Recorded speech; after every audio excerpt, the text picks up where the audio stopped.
everything.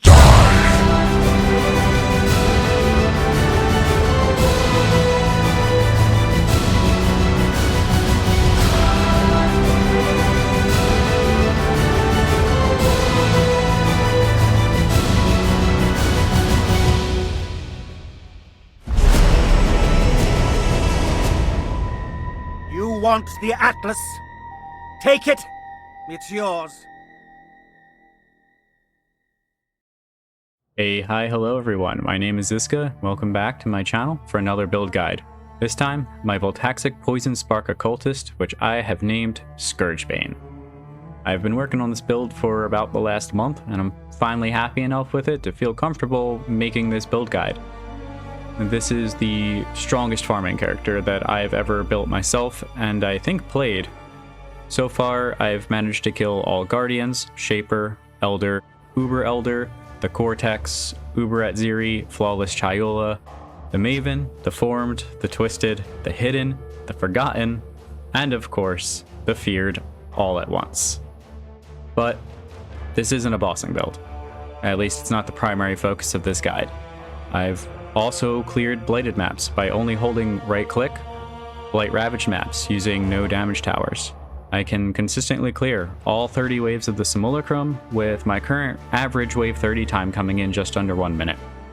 I've farmed tier 19 80% Delirious Nemesis 3 and 4 maps, 100% Delirious maxed out juiced tropical islands, although I don't suggest that one because as it turns out we can cause those maps to crash.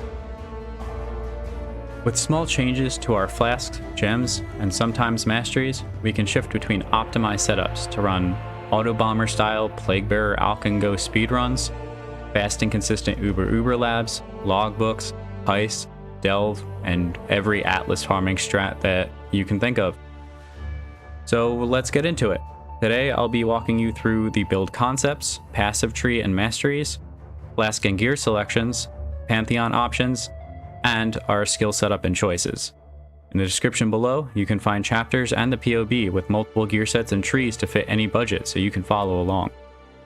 Before we go any further, I do want to address a few things about the build and some frequently asked questions that I think are very important. First off, this is a March of the Legion build. For the unfamiliar, this means that we will be manually casting 4 of our auras, once each approximately every 30 seconds. This playstyle is not for everyone, and at this time I will not be making a guide or a POB for a build that does not include these, as it would require reworking the build entirely from scratch and likely end up much weaker. I will talk more about these builds and the related playstyle during the gearing section of the build. There is also not much flex room in our auras, and I won't be addressing any options for changing them out, as I believe that this would also require significant retooling of the build. Each of the auras that we use covers a weakness or gap in the build, or it greatly enhances one of our strengths. I do run a Headhunter full-time right now, even on my boss kills, as I haven't felt it necessary to craft a belt specifically for bossing.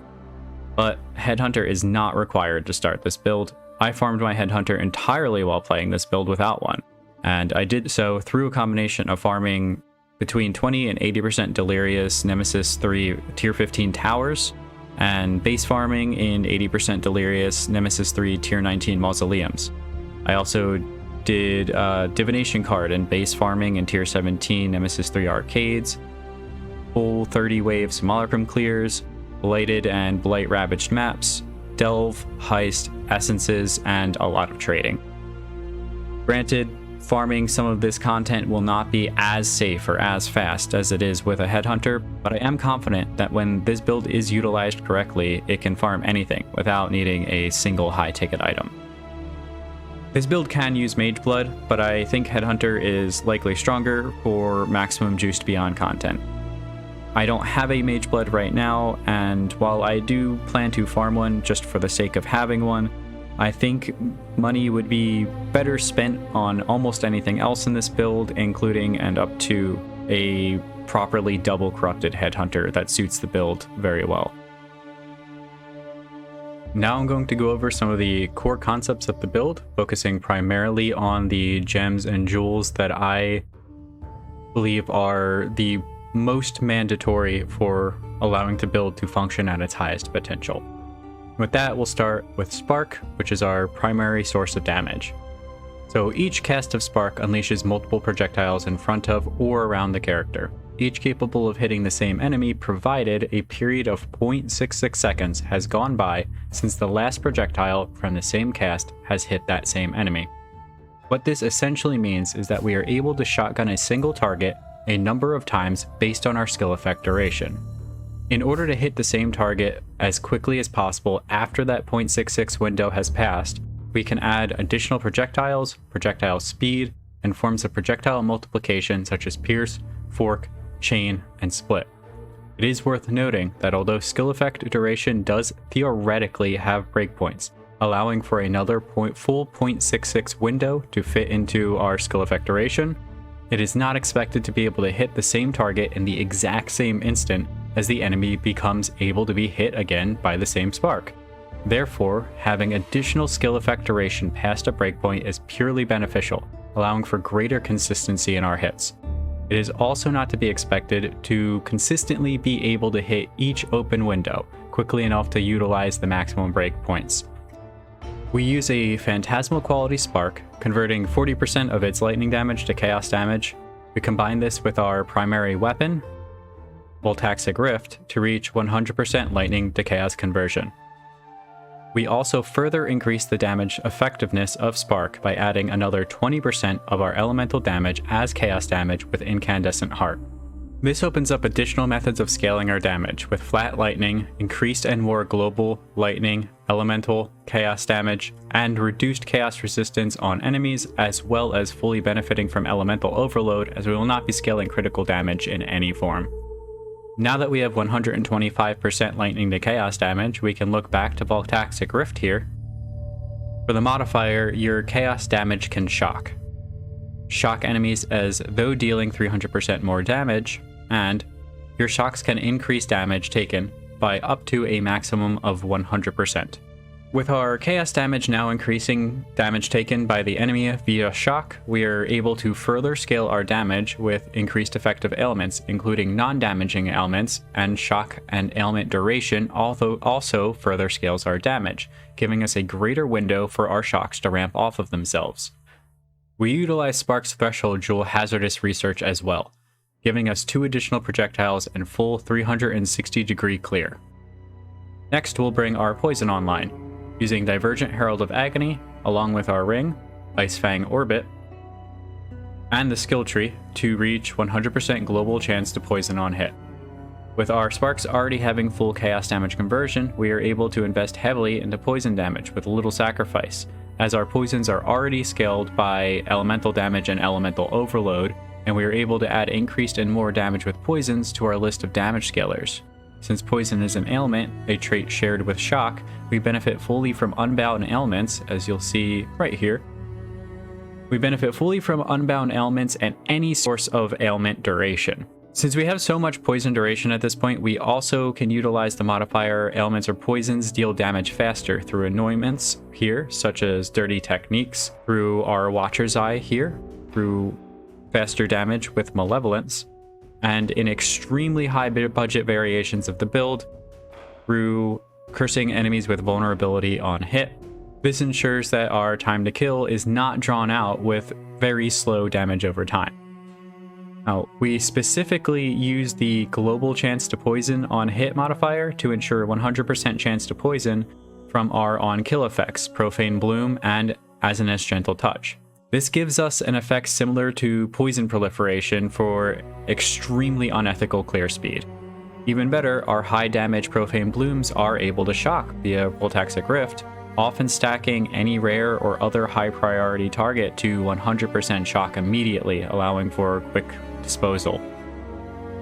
Of course, all of our curses are applied via curse on hit to ensure that every corpse explosion with Ascendancy Gentle Touch and Profane Bloom also curses everything in their range, so that those explosions and the poisons from them can continue chaining as long as there are more enemies within range.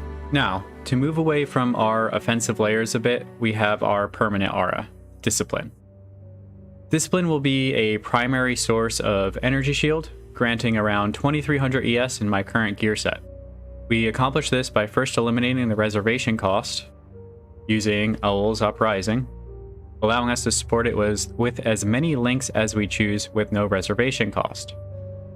The first support we'll use for this is Arrogance, converting the 0 mana reservation cost to 0 life reservation, which is the only amount of life reservation that this build is able to use, while also granting us 25% increased aura effect. Next, we use Empower. Power simply increases the level of discipline, which increases the amount of flat energy shield that it gives us. Now we're going to revisit our damage just a little bit here by looking at Enhance. Ideally, you want to use a level 4 of Enhance here. Of course, I'm currently using a level 3. But since we're using Anomalous Discipline, we get the additional quality benefit. You and nearby enemies have 5% increased damage while on full energy shield. With a level 4 Enhance, this comes up to 10%. And that is all going to be scaled by aura effect as well. Finally, we run Supreme Ego on our skill tree, boosting the reservation of all skills and the effect of auras by 50% more. Next come our temporary auras, granted by March of the Legion. Here we're going to use Anomalous Malevolence, boosting our damage over time and skill effect duration. Anomalous Purity of Elements, taking care of most of our resistance needs, as well as all elemental ailments, including Scorch, Sap, and Brittle, which are extremely dangerous in Sim-you-lay-crums. Grace is going to cover the rest of our core defenses, granting an immense amount of evasion, allowing for use of Ghost Shroud, an incredibly potent defensive mechanism for energy shield characters. And Haste grants us a large amount of damage via cast speed, as well as utility and quality of life from all of the skills. And of course, we're using Divergent Haste here, which gives us increased projectile speed, another damage scaler that has been mentioned. Using 5 auras and Supreme Ego opens up Aura Effect as a strong defensive and offensive scaler, granting many of the stats we discussed earlier and covering gaps in our cast speed and defense. Moving on to our mandatory utility gems, we have Divergent Plaguebearer and Anomalous Withering Step. Now, Plaguebearer gives us an additional source of damage as well as a large more poison damage multiplier from the alternate quality, especially when combined with Enhance. We also increase the damage of Plaguebearer further using Empower, giving us an impressive amount of area damage, perfect for high levels of Delirium and Delving. Plaguebearer is a bit of a special case, so I'll mention it here. Its damage cannot be scaled by any support gem outside of Empower, which is done by increasing its level. But we use this to our benefit by attaching it to Anomalous Increased Area of Effect, which is the largest amount of increased area of effect that you can possibly get on a support, while completely ignoring the downside of the supported skill dealing 20% reduced damage, which does not actually have an effect on Plaguebearer whatsoever. We can, however, increase the damage it does by making enemies just take more damage. This fits in perfectly with this build as we already utilize Shock, Reduced Chaos Resistance, and Wither. Speaking of Wither, we'll move on to Withering Step, or Anomalous Withering Step. When combined again with Enhance and Empower, this will allow us to very quickly stack our withers onto high priority targets, allowing for fast kills with only a single gem socket used, in comparison to having to do a Withering Touch or Withering Totem setup.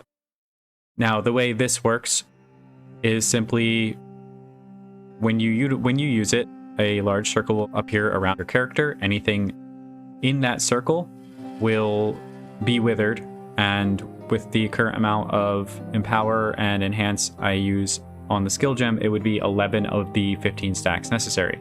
Now we'll move on to our Watcher's Eye, and I'll go over each of the stats here. Most important stat would be the energy shield for each enemy hit while affected by Discipline. This is our primary form of recovery and will make you feel completely immortal provided you have enough enemies to hit. I consider this modifier mandatory for moving into CI with this build, as without it you won't have a fast enough form of recovery to do high-end content. The physical damage taken from hits is also very important when moving into high-end, especially pinnacle level encounters. The extremely high raw physical damage in waves 29 to 30 of the Sim-you-lay-crum and other similar content will result in your character being one shot, full stop. We need to mitigate as much physical damage as possible when running this content, and we do so by stacking as much physical damage taken to elemental conversion as possible. And finally, the faster ailments is a nice luxury if you can afford it.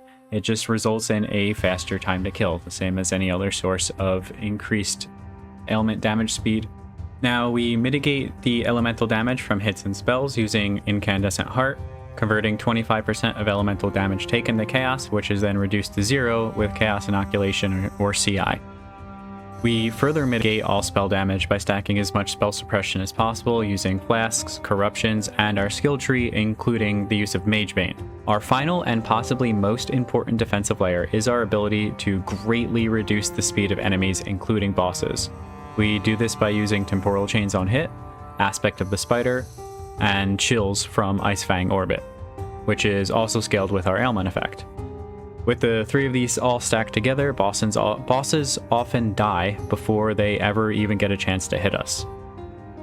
For our curses, we primarily utilize Temporal Chains and Despair. With Temp Chains, we are receiving defensive scaling via powerful slows and damage scaling via poison duration.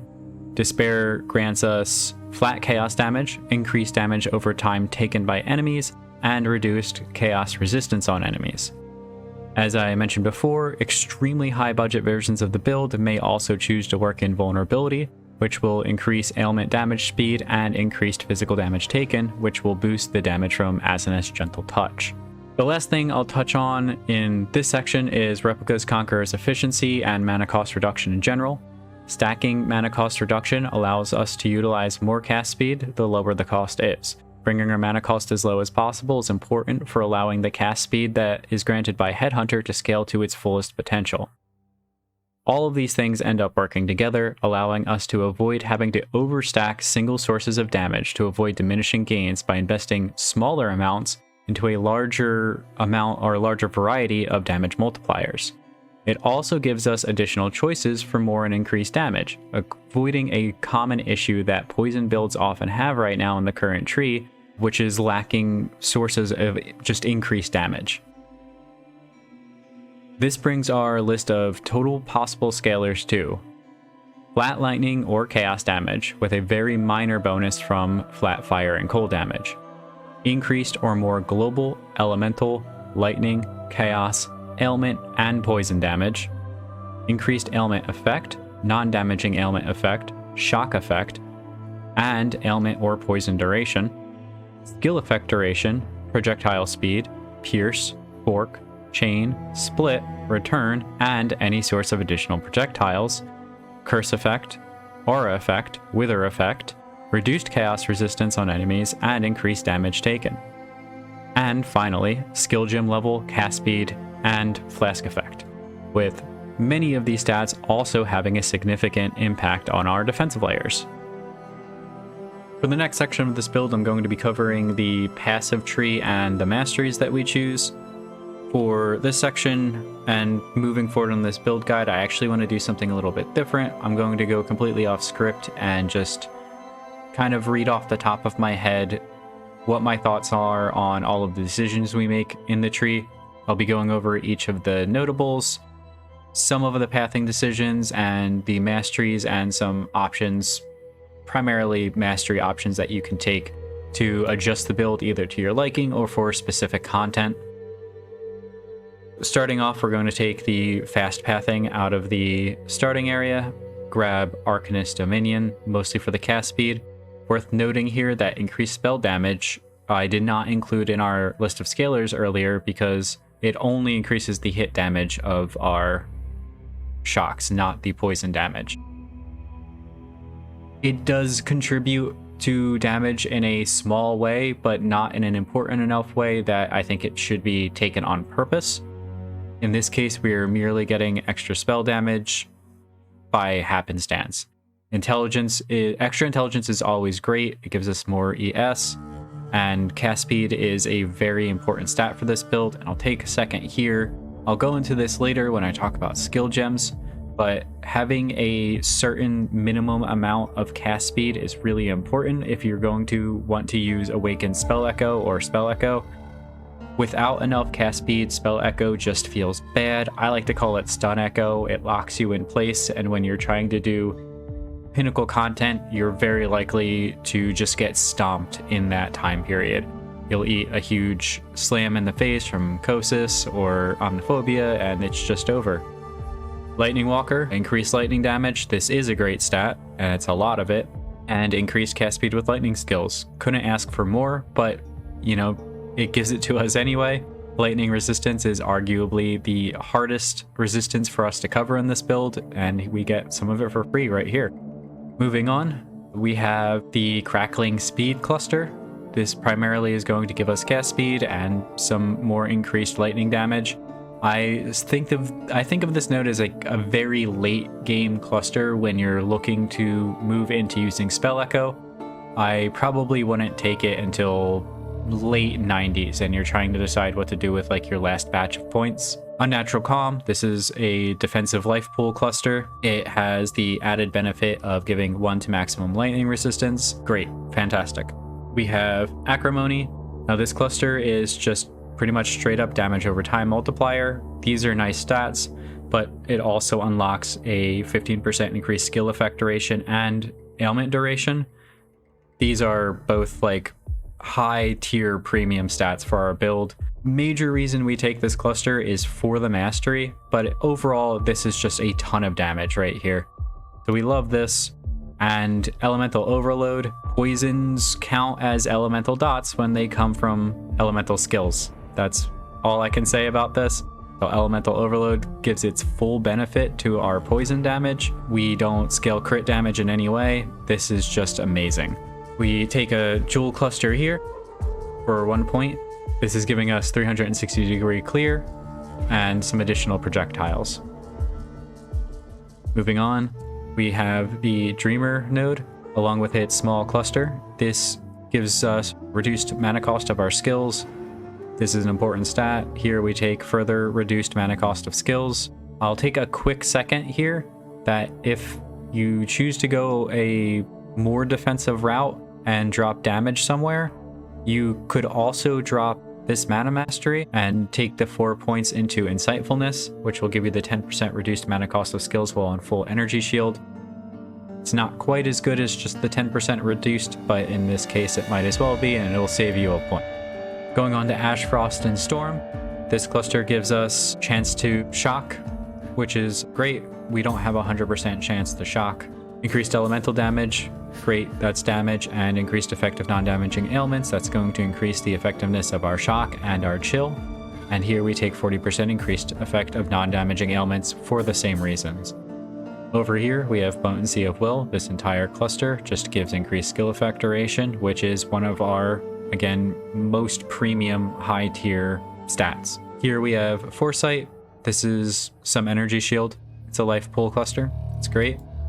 We have Leadership. This gives us increased area of effect of aura skills. That's not really important. I don't think this benefits us at all. It also gives us increased effect of auras. This is very important.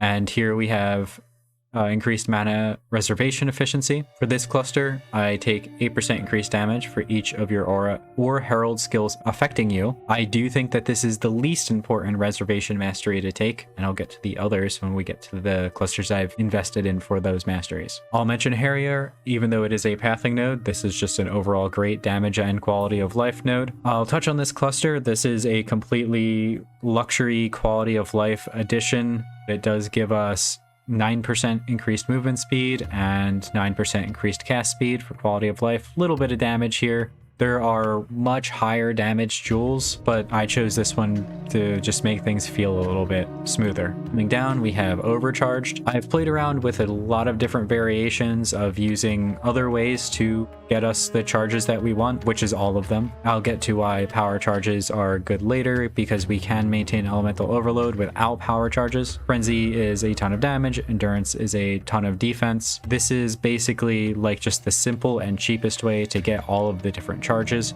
If you come up with a good effective way to get all of the charges on your build, then go ahead with that. but as far as I can tell, it does require either corruptions or crangles somewhere, and just in a way that I'm not comfortable making it a mandatory option on this build. So I recommend taking Overcharged. If you have the extra point and want a little bit in more increased damage, you can take the 3% increased damage per Endurance, Frenzy, or Power Charge Mastery here.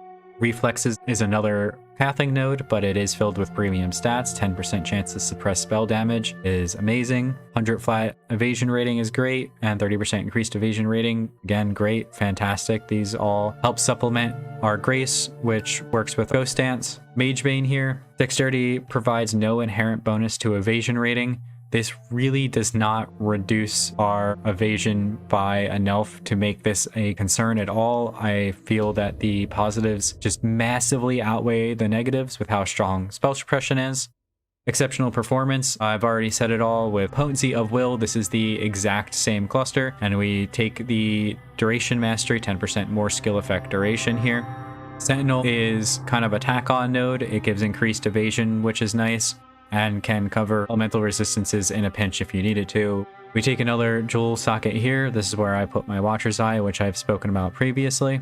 Here we'll take Supreme Ego, which I've also spoken about previously, but I'll touch on again here. This allows us to have only one permanent aura on us from our skills. However, 4 of our auras are no longer considered permanent because they're ported by Blessing, so they are temporary auras. This allows us to run 5 auras and as many other reservations from aspects or heralds as we like, although we do suffer from the 50% more reservations of skill drawback on the node. Also, auras from your skills do not affect allies. This has really no meaning for us at all in solo play. Auras from your skills have 50% more effect on you, just auras are 50% better. Here we take Charisma. This is another mana reservation and aura effect node. We already know why that's good. And here we take the increased mana reservation efficiency of skills. This is required in order for us to fit all of our auras in. Here we take Void Barrier. This is an energy shield pool node, but it also grants us 10% to suppress spell damage while on full energy shield. We are almost always on full energy shield, especially in danger situations, so this is a pretty strong defensive node. We'll move down to Inveterate.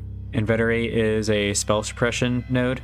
All of the smalls for Inveterate also give 6% chance to suppress spell damage. This is a huge source of spell suppression, and it further prevents 3% of suppressed spell damage. The mastery here, you can take prevent 2% suppressed spell damage to further mitigate the damage, or you can take debilitate enemies for 1 second when you suppress their spell damage. This is exceptionally powerful anytime that you are fighting an enemy whose spells hit very, very frequently, as the debilitate will also reduce the damage from all of their attacks, not just their spells. We take piercing shots as well as pierce here. This is going to give us 3 additional pierce. This is just for projectile multiplication.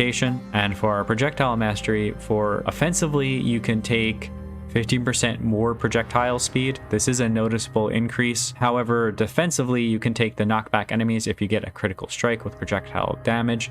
This is going to link back to why we want power charges. We're not a crit build. Our crit chance is not all that high. However, we do have a ton of projectiles and we're pretty much hitting everything all of the time. This allows us to crit enough that this is actually a very strong defensive layer. Makes it very hard for enemies to ever actually engage with our character. Here we're going to take Fatal Toxins. This is a pure damage cluster focused almost entirely on poison. We take the down pathing. This gives 10% chance to poison on hit. Here's another 15%. And this is going to just be a increased damage and damage over time multiplier, and giving it the poison mastery of 20% increased poison duration for even more damage. Up here we take another jewel socket for Replica Conqueror's efficiency for mana cost reduction. We've spoken on that already. Here we take Soul Thief. This is another evasion and energy shield pool building node. It also has the very strong recover 2% of energy shield on kill. This, along with energy shield on hit, are the reasons that our character is going to be at maximum energy shield while mapping pretty much 100% of the time. As long as there are enemies to kill, you're just going to be building up tons of energy shield. We take Ghost Dance. Cannot recover energy shield to above evasion rating. If Grace is not up, meaning you let Grace fall off, since it is now a temporary duration based aura, you will not be able to recover energy shield, since our base energy, or our base evasion is very low without grace. So if you ever see that your energy shield is just stuck and won't go up, it's probably being caused by ghost ants, and you need to keep your grace up 100% of the time. Now, every 2 seconds, you'll be granted a ghost shroud up to a maximum of 3. When hit, lose a ghost shroud to recover energy shield equal to 3% of your evasion rating. This is great when you do take a big hit. You'll often just heal most of it right back up. Here we take Serpentine Spellslinger. This is going to be another poison damage cluster. However, this has the added benefit. Enemies poisoned by you have -5% to chaos resistance. This is going to increase the damage of things like Plague Bearer as well. And we'll take the mastery Poisons You Inflict Deal Damage 20% faster for that faster time to kill. Once you have all of the different sources of Poisons You Inflict Deal Damage faster or ailments you inflict deal damage faster, you'll notice that things will start dying the instant that they are hit by your projectiles. They still take the same total amount of poison damage over the duration, but if say you had a 15 to 20 second duration poison, which is entirely possible, now it's going to deal the same amount of damage in 7 to 10 seconds. It loses some of its effect against like wave 29 or 30 Kosis or Omniphobia with defensive modifiers. This may end up not being the most important stat. I'll talk about 2 other masteries here. The first is Poisons You Inflict on non-poison enemies, deal 300% increased damage. I think this is a pretty strong node when you first get to like mapping with this build. When you first put your Voltaxic on, it's going to be that nice hike in damage. As your damage goes up, you're really going to feel like you're getting less and less out of that increased damage, and there's a point where you'll just get faster kills overall out of having your poisons deal their damage faster. It also only works on non-poisoned enemies. So once they've been poisoned once, that poison will get the 300% increased effect. None of your other poisons will. For any enemy that is going to take more than 1 hit to kill, every single hit after that first is just diminishing the value of this node further and further until it's effectively 0. The other thing I would talk about is Plague Bearer has 20% increased maximum plague value. There is a setup for this build for like doing very fast like Alkengo style maps, and in this instance you're going to want Plague Bearer to do as much damage as possible. So we already scale the level as high as we can using Empower. Here we can further increase the potential damage by 20%. It's an incredibly strong node for doing like speed mapping all the way up to tier 16s. Next up we'll go into Influence. This is going to have Aura effect,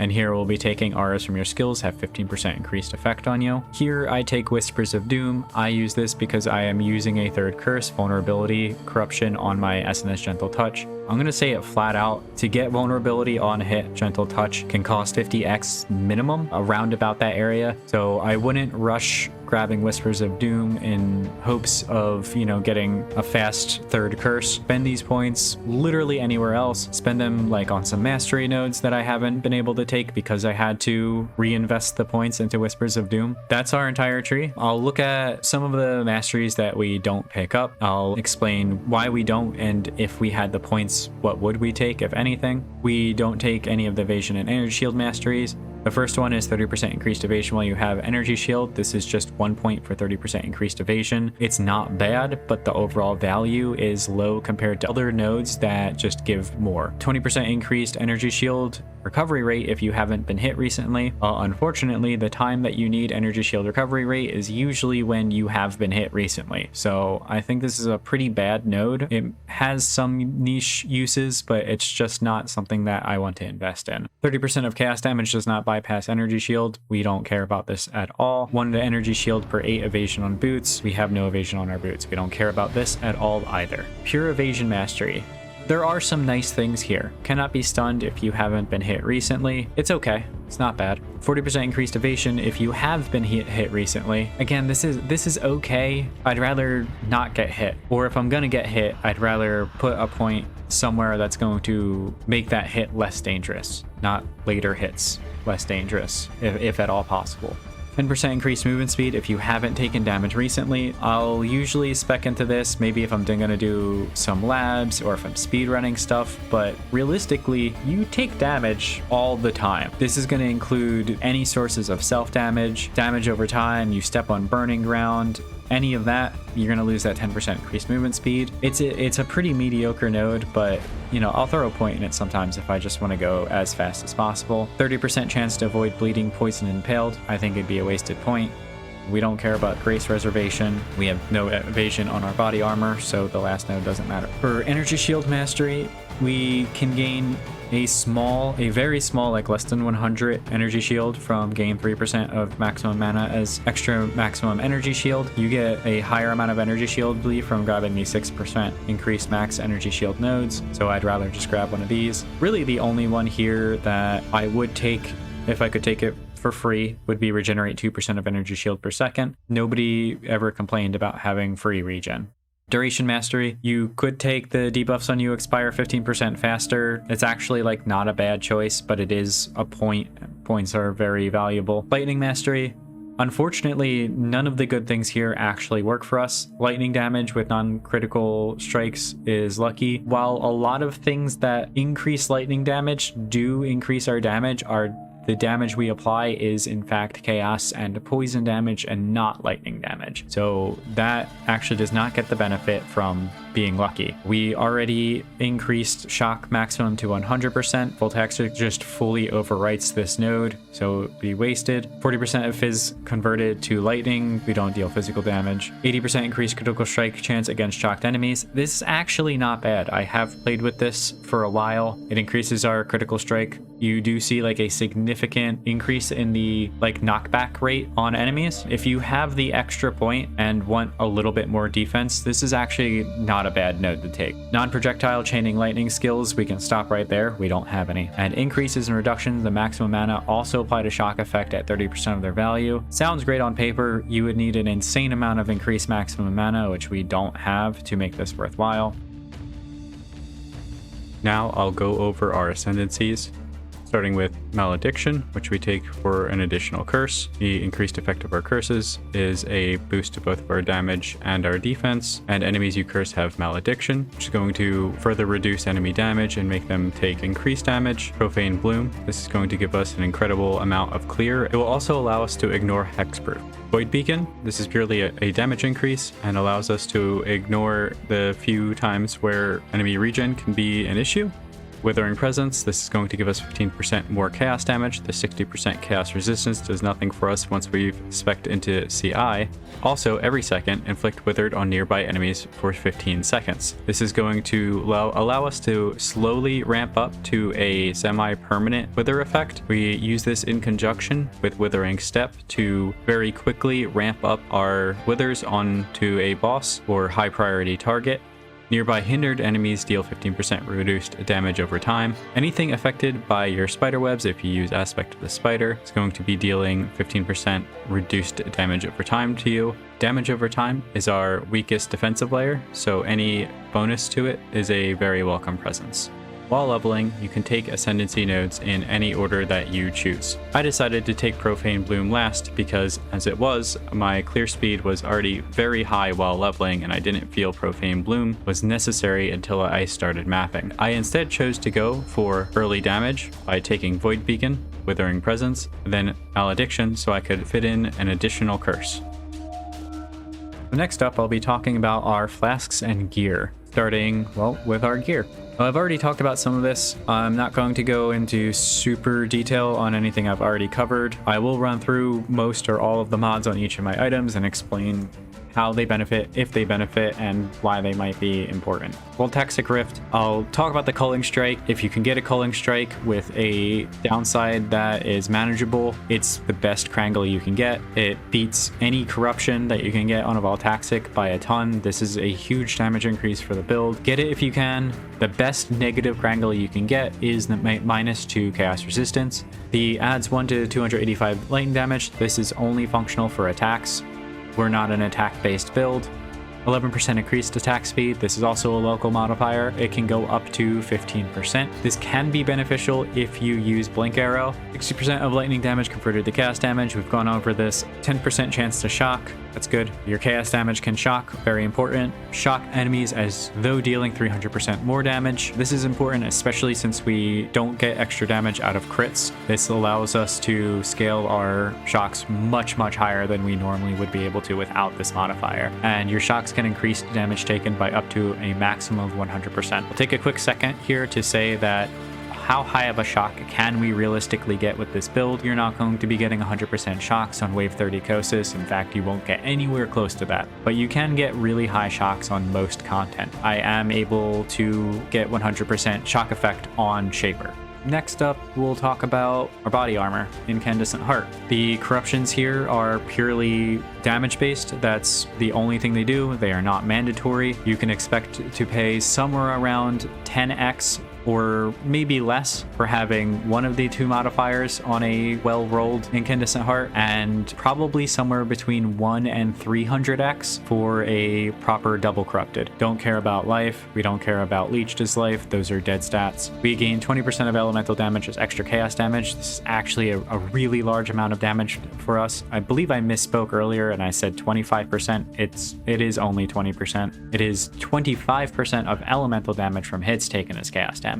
This is also an extremely important stat and is effectively just 25% damage reduction for all elemental damage. 25% increased light radius, and light radius is based on energy shielding instead of life. Okay. We'll talk about Ice Fang Orbit. As far as the anointment goes, this is what I consider to be the best damage for all Blight ever. The implicit, you definitely want a corrupted Ice Fang. I have just not gotten a corruption or triangle that does anything beneficial for the build. 30 to dexterity, this is a range. You want it as high as possible. 25% chance to poison on hit. This is a flat value. It's also not a damage value, so the quality does not increase it at all. 72% increased damage with poison. It's just a ton of increased damage. We love it. That does get impacted by the quality bonus. Non-chilled enemies you poison are chilled. This is another layer of slow. The chill effect will start at the base minimum chill effect, but it is then going to be multiplied by all of our element effects, and I believe it ends up coming in around like 22%. Another nice thing about it is that it specifically uses the term are chilled. This means that there is no avoiding the chill. At 99% chance for an enemy to avoid your ailments, it does not matter. If you poison them, they will be chilled. At 100%, they will be immune to your chill. Poison enemies you kill with hit shatter. This is some corpse removal. It's okay. Owl's Uprising, we anoint dirty techniques. This is just for damage. It gives 10 damage over time multiplier, and damaging ailments deal damage 10% faster.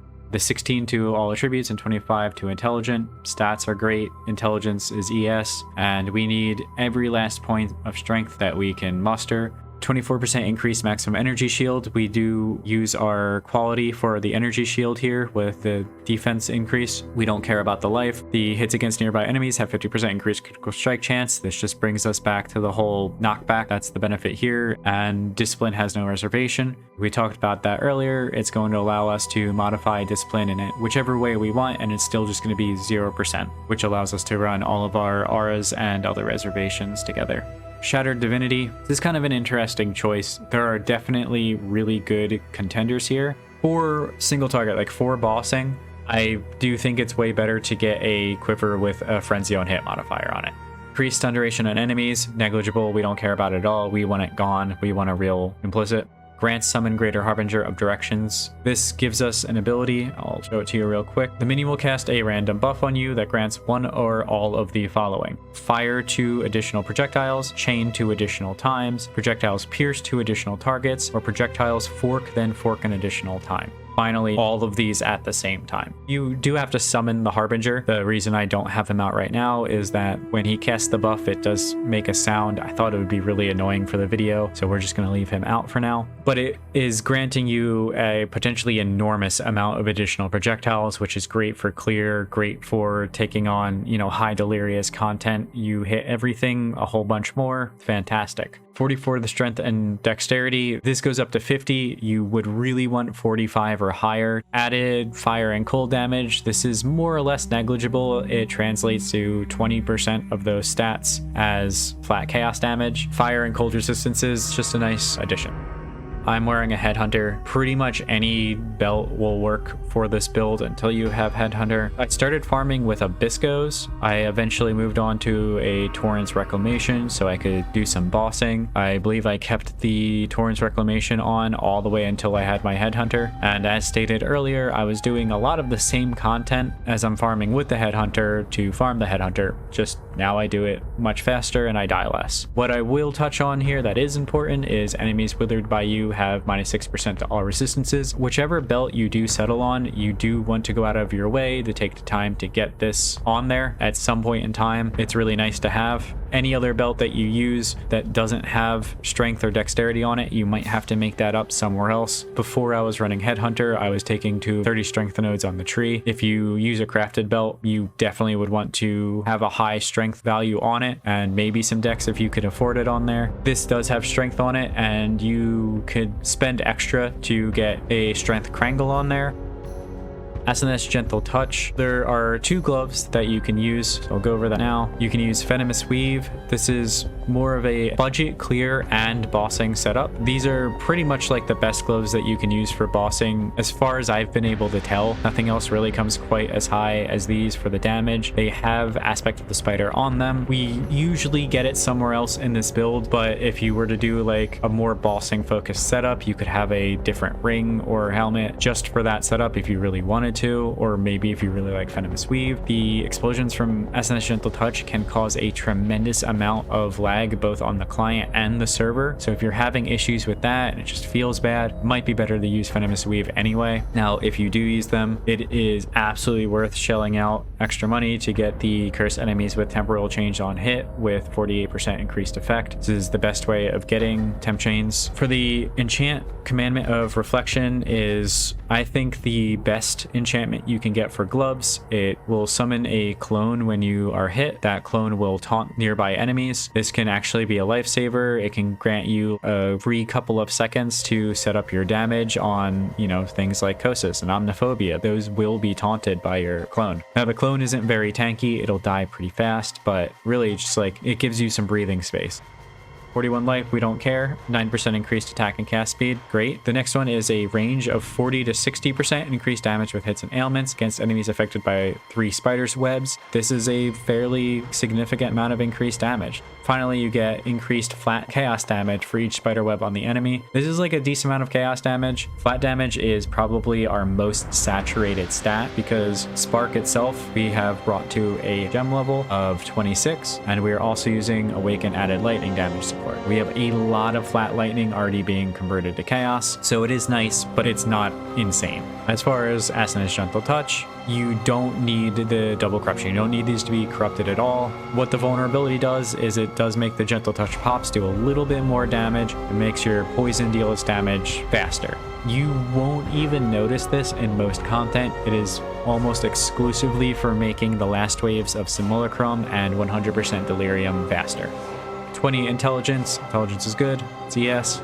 Life, we don't care. 64 mana. That's okay. Temporal chains on hit with 40% increased effect. We love temporal chains. That's nearly as strong as a curse on hit. Corruption from anything else. Non-aura curses you inflict are not removed from dying enemies. Enemies near corpses affected by your curses are blinded. Enemies killed near corpses affected by your curses explode, dealing 3% of their life as physical damage. This is basically just another layer of explode. The way it interacts with Profane Bloom is Profane Bloom does take priority. So if Profane Bloom procs, then Profane Bloom will happen. And if it doesn't proc, then Ascendancy Gentle Touch will happen instead. You will never get the effect of both of them at once. It is one or the other. So this allows you to chain your explosions very far. As long as enemies are touching and are within the active area around your character, they will likely die from chain explosions and poisons. Next up, grants 20 aspect of the spider skill. On lower budgets, I recommend putting that on the helmet. In the PoE, I have budget versions of both ring and helmet crafts on there. I've also crafted items on stream if you want to join me at twitch.tv/notzizka. The anoint, I think this is the best anoint in the game. 25% increased elemental damage. Running these on my build in PoE puts an opal ring ahead of an iolite ring. That's why I went with an opal ring here. It's just slightly higher damage. The stats here, like I mentioned, aspect of the spider, nothing can really beat that the slow from aspect of the spider. It's just really incredible. It is counted as hinder, so any effects that are triggered by hinder, like our Ascendancy for, I think, aspect of the spider is the best like last reservation to get. Increased cast speed. There are a number of damage suffixes that work perfectly fine on rings. Cast speed makes spell echo and everything else just feel better. I went with increased cast speed for just the quality of life as well as the damage that it grants. The prefix plus 37 to maximum energy shield. This ring is not, I'm not finished crafting this ring. This is what I have right now. Eventually I will reforge this until I get tier 1 energy shield, and then I will lock suffixes and ashling it and take what I can get. Hopefully it's mana cost reduction. And then the craft will stay the same of non-channeling skills have -8 to total mana cost. Curse enemies with despair on hit with 32% increased effect. And we'll move on to the big helmet craft. Some of you may have seen this helmet before. It was crafted by Localhaul and he released a video for it. We've spent around 100x on this video, 100x on this version of the craft. As you might be able to tell, it's not finished. There are budget versions of this helmet in the PoB that are just about as good. So we'll go over the stats. So for prefixes here, we have flat energy shield and crafted increased energy shield. These are great defensives. These are things I would be happy on the finished version of the helm. Unfortunately, the third prefix we have is 80 for the maximum life, which would be great if we use life at all. It is a fully wasted stat. The best prefix that we can get would be physical damage taken as cold, which is a redeemer prefix. For our suffixes, we have shock enemies as though dealing 30 to 50% more damage. This works just like any other more multiplier, meaning that it multiplies again with shock enemies as though dealing 300% more damage. So effectively, these two combined give you a 450% more multiplier on your damage for the sake of dealing shocks. Nearby enemies have -12% the chaos resistance. This is another elevated mod. If I didn't mention it, the shock enemies as though dealing more damage is an elevated mod as well. The non-elevated version of that mod is increased shock effect, which is significantly less strong. So nearby enemies have -12% to chaos resistance. This is a good amount of damage. 175% increased duration of ailments you inflict while focused. This warrants a little bit of talking about, though it does add an additional button to the build. I'm perfectly okay with that, the way it works. 4 seconds of uptime when it's used, then that starts the cooldown time, which is an 8-second lockout. So 33% uptime essentially is what you can get on it. You can use that to average out the DPS. The damage increase is about, for my build, 75-ish% more damage during the effect of focus. So that would be 25% more damage overall if you just use focus every time it's up. That on its own is respectable, but I think it's very important to look at this for its burst capabilities. It's very strong to use on, again, those wave 29 and wave 30 Ghosts and Omniphobia or any other like high-end bosses. You'll get these really long duration poisons that start stacking up. Combine that with all of the ailments deal their damage faster, and you really just see like bosses start to melt. It is a very, very noticeable increase to your damage. Another use for this, besides bursting down bosses, is in Sim-you-lay-crums, where when it comes to those last waves, 28, 29, 30, and you have a Headhunter, what you can do as soon as the wave starts, you can pop as many of the cooldowns that you have available to start killing as much as quickly as possible, because the more you kill early in the Sim-you-lay-crum, you'll get more waves to spawn before you have to fight the bosses. This allows you to have a faster ramp on your Headhunter and will allow you to have a higher number of stacks when it comes to fighting the bosses. This can really, really have a significant impact on the average time per wave of those last few waves, where if you don't get a good Headhunter stack and the wave drags out, you clear the wave and you have to fight either one or both of the bosses. Maybe they have like strong defensive modifiers on top of that. That can end up taking attacking on additional 1 to maybe even 10 minutes to a Sim-you-lay-crum clear. It can get really nasty, especially if you don't have that great of gear. Now I'm gonna rewind a second because I'm going to talk about March of the Legion. I'll start with our 80% chance to avoid being stunned if you've killed recently. being stunned will get you killed. This is mostly a problem in like Delirium and Sim-you-lay-crum, at least in my experience. It's not too big of an issue on bosses if you're pretty good at like manually evading their abilities, and you can cover the rest on like a Flask. You can get it from Seamus, or you can just ignore it like I do right now, and it hasn't really been an issue. But I do think that this is like by far the best enchant for boots that we can get. For our corruption, I grabbed a +2 to level of socketed aura gems. I think these cost me like 15-25x. It's not necessary, but they are, you know, a nice bonus.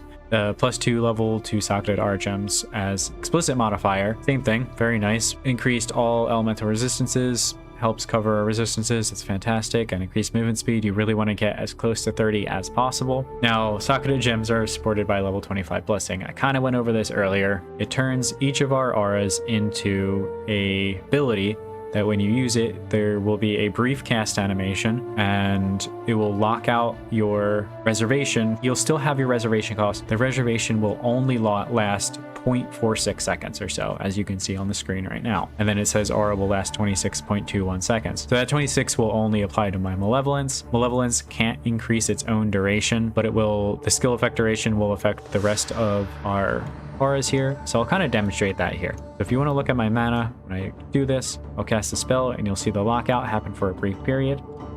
And now I have my Malevolence on. We can do this again for each of our auras.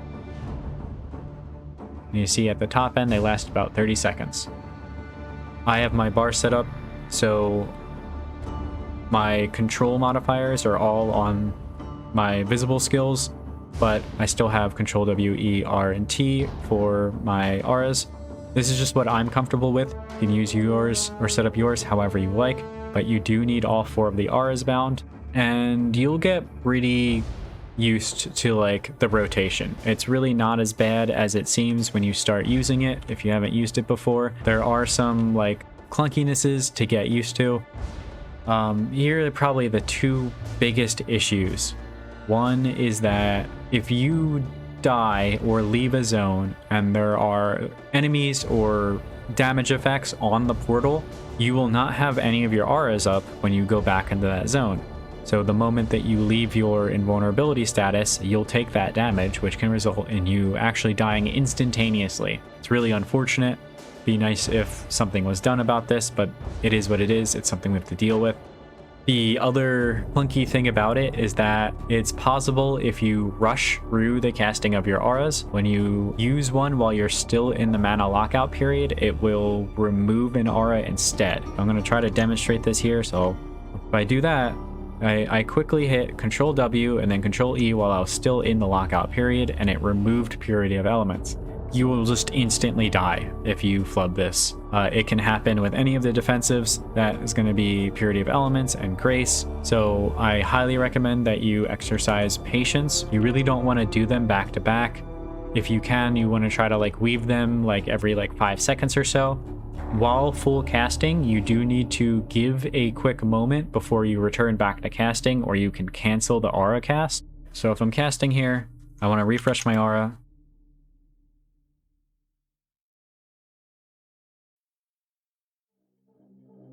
This one's a bit trickier to do, but there we go. So it is possible to remove your auras by returning back to casting too quickly.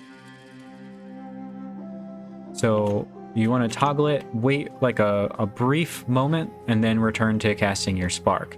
So that's like also a bit of a pattern that you have to get used to. Wait, wait, wait, and wait.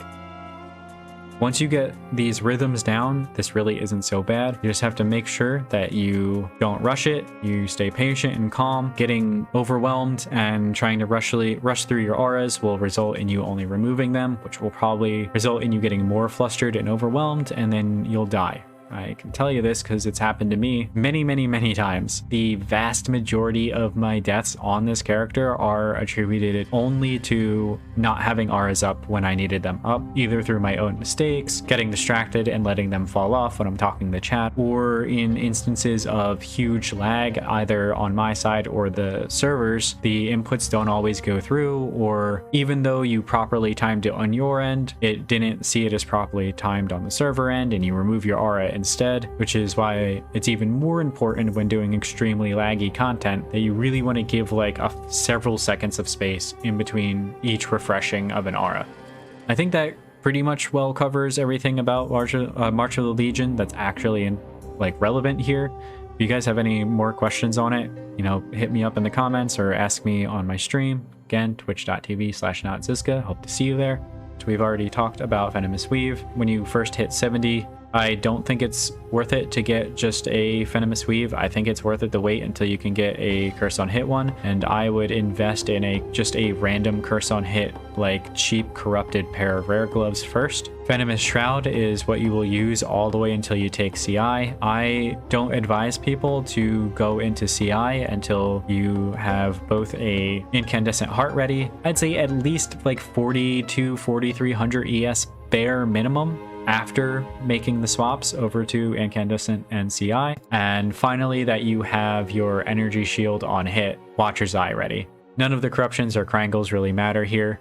This is just a pretty good super budget item that will take you all the way until you want to leave like the hybrid version of the build. Seamus's Gift. This is a super budget quiver. Again, no crangle necessary. Just gives some increased lightning damage for intelligence and cast speed. The cast speed is really great, and dexterity can help get your dex high enough to equip your Voltaxic when you're first needing to get enough dexterity to use Voltaxic.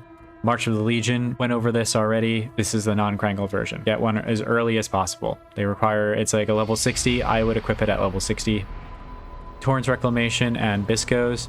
So Torrent's doesn't have to have the corruption, although it's really nice if you can get the Energy Shield corruption on here. This is just a really great all-around belt up until you can get Headhunter. Major downside being is the complete lack of stats on it means that you have to make up that deficit elsewhere. For Bisco's, this gives you Rampage. Rampage is really good. I still use this belt. I will swap it on, kill 1 or 2 mobs, then swap my Headhunter on and continue on with the map or Sim-you-lay-crum wave.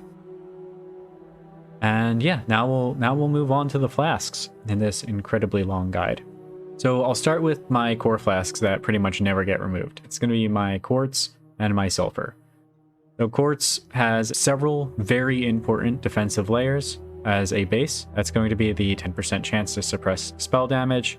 Mentioned before, that is one of our key defensive layers, and we do utilize this in reaching our spell suppression cap. It also grants phasing during the entire duration. I cannot praise how important or how powerful phasing is in the current game. If you don't use it, try it. It'll make a huge difference, and I would say it is absolutely mandatory to have a quartz flask or other source of phasing at all times on this build. For the enchant, I have used when charges reach full. I don't want to have to micromanage my flasks on top of the tons of other stuff that we micromanage on this build, so let's just let it automate itself. You want the increased effect prefix if possible with as low of a reduced duration as possible. A secondary option would be the gain charges when you take a hit. That's going to be the more sustainable version. This is the more like end game version, where you're definitely going to be killing fast enough that you can sustain these flasks and you're doing hard enough content to actually benefit from that increased duration or increased effect. With the sulfur, this is the damage equivalent of our quartz flask, where quartz adds like a ton of defensive capabilities. This is just as a base 40% increased damage. That again is going to get increased by our increased effect as an affix, and we put reduced effective curses on you during flask effect. Clearly you want tier 1 here. I've only been able to get a tier 2 on one of these flasks. For Optional flasks, these are the flasks that I use for high-end content. Their primary function is defensive, so I really want the less cold, lightning, and fire damage taken from these, but their additional effects warrant mentioning as well. So for Taste of Hate, this has an incredibly strong secondary defensive mechanic. It converts 15% of physical damage from hits taken as cold. This is one of our key defensive elements. It gives you another 15%. You can, if you wanted to, put an enkindling orb on here to raise that even higher. It's not necessary. If it suits your playstyle, I would say go for it. And the less cold damage taken does further squash down the physical damage converted as well. So just all in all, fantastic, probably the best defensive flask. Vessel of Ingtar, this is not the most important. I find myself dropping this from my endgame runs more and more. The flat lightning damage is okay. We have a very flooded flat damage pool. We have no issue shocking things on our own, so the shocks nearby enemies is not that important. An honorable mention will go to any time that you don't want to be attacking. So if you're doing like a Plague Bearer auto bomber setup that I mentioned earlier, this will shock nearby enemies, but I think there's just better flasks to use for that setup anyway. So if you like it, go ahead and give it a try. It's not bad. If your Watcher's Eye has damage converted to lightning, it does get a bit of an extra kick there. I'll move on now to Dying Sun. Again, less fire damage taken, fantastic. This one I do personally like to put an enkindling orb on to get the increased effect high enough to get 3 additional projectiles instead of 2. The extra area of effect is also pretty nice here. It's going to increase the area of effect of your Profane Blooms, your Ascendancy Gentle Touch, as well as, any of the utility skills that you might be running. When we need to move fast, obviously we want a Quicksilver Flask. An extra shout out to Rot Gut, which is I think fairly underrated flask. This will give you, if you have frenzy charges and you are consistently generating frenzy charges, which we do in this build, this will grant you onslaught for 3 seconds per frenzy charge used. So that's 9 seconds of onslaught. The flask itself lasts 10 seconds. If you are killing fast enough, you just hit this once every 10 seconds, get your frenzy charges back almost instantly, and now you have onslaught. So you're faster than ever. I've actually started using Rot Gut for my Sim-you-lay-crums like all the way to wave 30, and it feels a lot better than Vessel of Ingtar most of the time, so really strong flask. Witchfire Brew. I only suggest using Witchfire Brew in order to allow monsters who die without being hit to explode. So the reason that this would happen is because of Plague Bearer. And this takes us to the auto bomber playstyle that I mentioned earlier. If you have Witchfire Brew up, it will curse all enemies around you. Those enemies will die to Plague Bearer without ever being hit. So when those monsters start dying, one of them will likely Profane Bloom. That Profane Bloom will then apply all of our curse on hit effects, and now we can start a proper Ascendancy Gentle Touch and Profane Bloom chain with just Plague Bearer and Witchfire Brew. So with these two together, you can sprint through a room and watch the entire room just chain explode as you just like keep on moving. Pretty fun to do, and it's very effective for speed clearing Alk-and-Go content. It's also really good for clearing early Sim-you-lay-crum waves, and delve up to about 300 is when Plague Bearer stops being like super strong because of how tanky the mobs get. Here we have a Masochist Jade Flask. For the prefix, increased effect is really good. I used a Jade Flask for a really long time. They are really strong defensively, but I really feel like you gain more out of the elemental flasks or any other form of actual damage reduction rather than just stacking on more and more evasion. I think we have somewhere around like 75% evasion or chance to evade attacks from enemies who are not blinded pretty much full time without a Jade Flask or any other thing boosting our evasion besides Grace to get even like a 1 or 2% more evasion. Like I believe this entire Jade Flask just gives us 2% chance for evasion. Earlier version of a Quartz Flask that I was running that has the 6 chances gain 6 charges when you are hit by an enemy. I did roll tier 1 reduced effective curses on this. Of course, the 25% increased effect on this one makes the 57% end up being higher. These are pretty good too, especially if you're having trouble maintaining uptime on your flasks, because not only do you get a ton of extra charges from the charges when hit, but you have higher duration on these. At Series Promise, This is really useful before you go CI. After you go CI, it is a little bit of damage. I don't think it's enough damage to warrant using.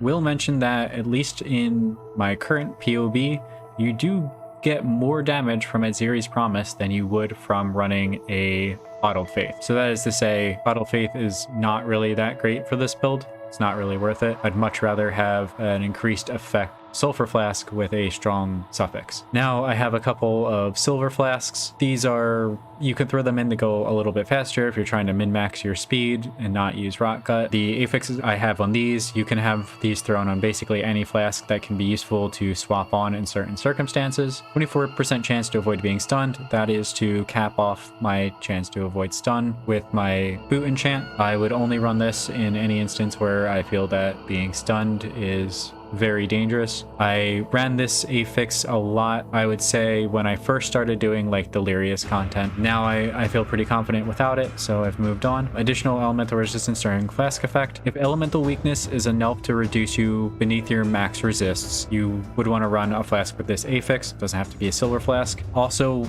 worth noting that having an additional flask with elemental resist can help you buy enough time to get your auras back up if you know that you're very likely to take a hit or two before being able to fully like recycle your auras. I'll also mention that for Jade Flask. If you go into an area and pop Jade and a bunch of resist flasks, you can get enough evasion and resist to kind of compensate for your not having your auras up for like a second or two. Now, you do really want to get your purity up as soon as possible. That's going to prevent you from getting ailments, because if you get frozen when trying to restore your auras, it's over and you're going to die. Here we have chance to free shock and ignite during flask effect. It's actually a really great offensive mod, just a little bit hard to squeeze in. And honorable mention goes to a mana flask. I feel like I've covered the important core skill gems pretty thoroughly in the core concept portion of this build guide. So we'll start with our damage setup. We are using Spark. Here we're using Awakened Spell Echo, but like I said before, you really want to have enough cast speed to make this feel good. If you don't, I just use Awakened Unleash. It supports stop and go style play where you just right click every couple of seconds while sprinting, unleash a torrent of spiders and move on with your life because everything's going to die. In PoB, Awaken and Unleash is always going to say it does less damage than Awaken Spell Echo and even Spell Echo. However, PoB assumes that you are never letting go of right click. If you are moving a lot, like if you have to dodge a lot of attacks while fighting Kosis, every second, every millisecond that you spend dodging, you're not dealing damage. And that takes damage away from things like Spell Echo and adds damage onto Awakened Unleash, because PoB doesn't take into account the ability to stack up the spells. It only counts the extra cast that you get from the extra spell every 0.66 seconds. Unleashed is a lot stronger than it looks like in PoB, as long as you are not continuously holding right click. I really want to emphasize switching to Awakened Unleash was what allowed me to start consistently clearing wave 30 in the Sim-you-lay-crum, and multiple people who have tried this build who are trying to use Spell Echo, when I convinced them to switch over and try Unleash, have all said that it was substantially better. If I wasn't using Headhunter or like Mage Blood, something that can grant a ton of cast speed, then I probably wouldn't run it at all and would just prefer Awakened Unleash. Awakened Unbound Elements, I don't really have to go into this, is going to increase the effect of our shocks, our chills, increase the duration of shocks allowing for greater ramps, increase the poison damage via more damage with ailments, and duration. Awakened Added Lightning Damage, this is just a ton of flat lightning damage and +1 to Spark, which is more lightning damage. Divergent Inspiration, this reduces the mana cost of our spells while granting some damage. It is definitely our lowest damage multiplier by a lot, if you don't take into account the fact that it allows us to cast pretty much unrestricted when combined with a few other forms of mana cost reduction. Without Divergent Inspiration, and I'll show you right here, our Spark will go from 8 mana all the way to 34. This is a massive difference. You can see even without haste up, my mana is just chugging away. We don't like that. Depending on your setup and where you are in the build and what level your spark is, you have to run it in PoB. You may be able to get 1 additional mana removed from spark by having a level 21 or a quality 23, or in some cases you might need both a 21-23 Divergent Inspiration to get that extra mana removed. It is not necessary, and right now even just 21 Divergent Inspirations have been selling for over 10x, in some cases as high as like 15-16x. So I would see that as like an extreme luxury and not something actually required for the build. Awakened Void Manipulation, pure damage. The level of supported Chaos Skill Gems does nothing for us. The alternative here is to run Anomalous Faster Projectiles or just regular Superior Faster Projectiles. That's going to give us more potential hits per cast. However, with the testing I've done, you do end up gaining more damage and considerably more damage out of switching to Awakened Void Manipulation from Faster Projectiles at a certain point. Once you have like a comfortable baseline of projectile speed. Basically, by the time that you're running CI, you most likely should also be running Void Manipulation. I will say that in pretty much any circumstance, so early Sim-you-lay-crums, speed running like tier 14s or something like that, you don't need the damage from Void Manipulation. Things are going to die instantaneously anyway. It's worth switching over the faster projectiles. To touch on Anomalous Faster Projectiles, all this really does is give a, 60% chance for the projectile to return to you from final target. I have tested this. Basically, the way it works with Spark is whenever the Spark would have been destroyed, so after all of your pierces and forks or whatever you might have, the final hit, there's a 60% chance that it will bounce off the enemy, still dealing the hit, and then kind of go towards you, but it's still Spark, so it'll just meander. For our defensives, I really like just going with Steel Skin because the bleed immunity is fantastic. This allows us to more or less just fully ignore all ailments at this point. Bleeding is the only ailment that we are not strictly immune to, and this allows us to be immune to it most of the time. Our skill effect duration does affect Steel Skin, so it does last like a respectable amount of time, so I feel pretty comfortable keeping it on my left click while I'm running, and I went with a 23 quality since we can't wear a level 21 Steel Skin due to the strength requirement. Might as well go into the quality, and that's going to give us increased cooldown recovery rate, meaning more uptime. Right now I have it attached to the Second Wind. That's for, I'm doing some testing with Phantasmal Blink Arrow. We'll get into that in a second. Level 4 Enhance is actually what you would want in this if you use this 3-link. All Second Wind does is adds an additional charge to Phantasmal Blink Arrow and grants 1% increased cooldown recovery rate, which is pretty trash. If you have a level 4 Enhance with a Phantasmal Blink Arrow, then you get an additional cooldown use anyway, and you get another 12-ish% recovery rate onto Steel Skin, which is much better than 1%. Other than that, we don't have enough armor for Melt and Shell, so Immortal Call is arguably the better skill if, in my opinion, you can attach it to Cast of Damage Taken or cast it yourself. For a movement skill, your choices are really going to be Frost Blink, Flame Dash, and Blink Arrow. Blink Arrow is actually pretty good if you have enough attack speed. So if you have, say, a quiver like this one with reduced attack speed Krangle on it, you probably don't want to be running Blink Arrow. Why Blink Arrow is good is, for one, with Phantasmal Blink Arrow, you can have 2 or 3 charges, and it has a lower base cooldown than Flame Dash does, by like a pretty significant margin too. So although Flame Dash has the advantage of having like the instant cast, Blink Arrow is, you get more uses of Blink Arrow, and Blink Arrow does not share a cooldown with other travel skills like Withering Step does. So if you use Withering Step, that's going to eat a charge from your Flame Dash.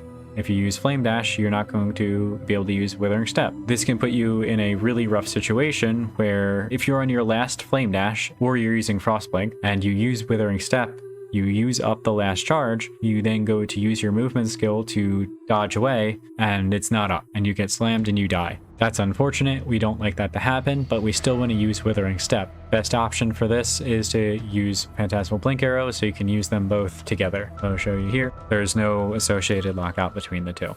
Flame Dash The only advantage over Blink Arrow is that it has the instant cast if it hasn't been used recently. Other than that, it's just not very good. You have fewer charges and it shares a cooldown with Withering Step. Frostblink is actually exceptionally good when used in the right circumstance. I like to use Frostblink for 100% Delirium and sometimes waves 29 and 30 Sim-you-lay-crum, though not really so much anymore. It is truly instant, and the reason that's so good is if you are using Spell Echo, it is able to interrupt your Spell Echo. No other travel skill can do this. No other travel skill is a true instant, and move you no matter what. It does not care, it's going to move you. This can allow you to dodge things like Volatile Bloods that you otherwise would not have been able to move in time, so it's pretty strong.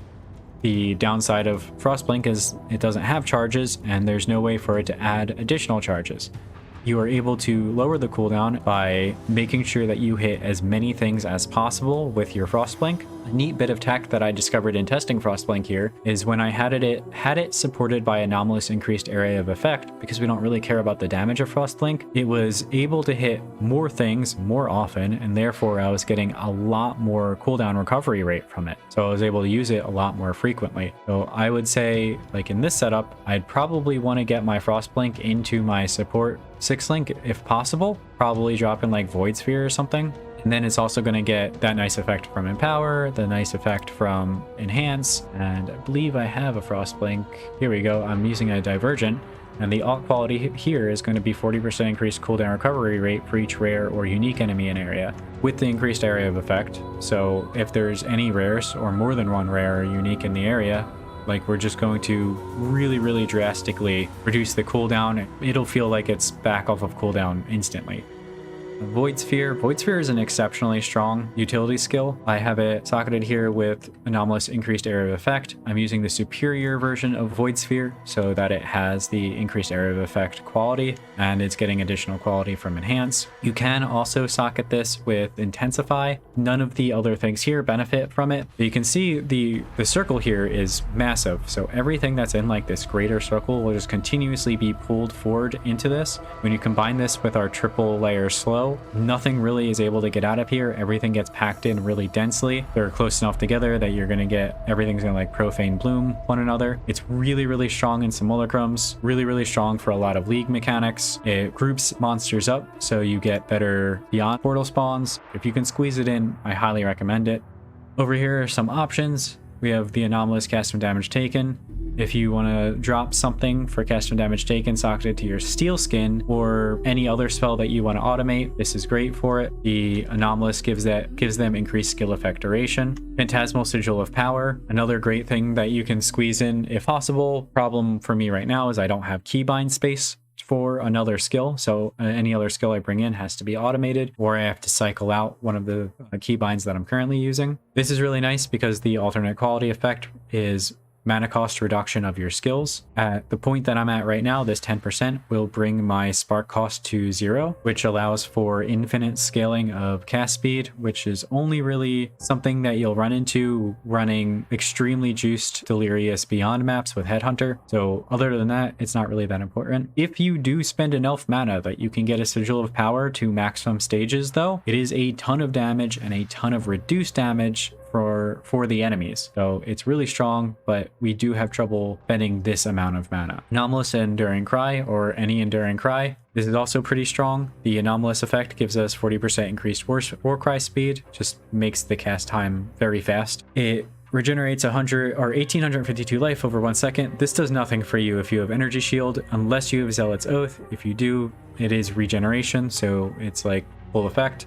It will grant you endurance charges based on the amount of enemies in the vicinity. But the cool part about it, because we have so much skill effect duration that the main buff, the one that's base duration is 2 seconds, is extended to be just under the cooldown time for Enduring Cry. So it means you can keep the physical damage reduction buff from this up nearly 100% of the time, which is incredibly strong in the last 2 waves of Sim-you-lay-crum if you can fit in Enduring Cry. Arcane Surge is okay. The more spell damage, it does work towards increasing your shock, but it doesn't increase your poison damage at all. The increased mana regen rate is nice but you have to make sure that you drop it low enough that you're keeping it up 100% of the time. And it does take up an additional socket that we don't necessarily need to be using. So moving on. And Herald of Thunder and Herald of Ash. So these are options that you have when using Ascendancy Touch.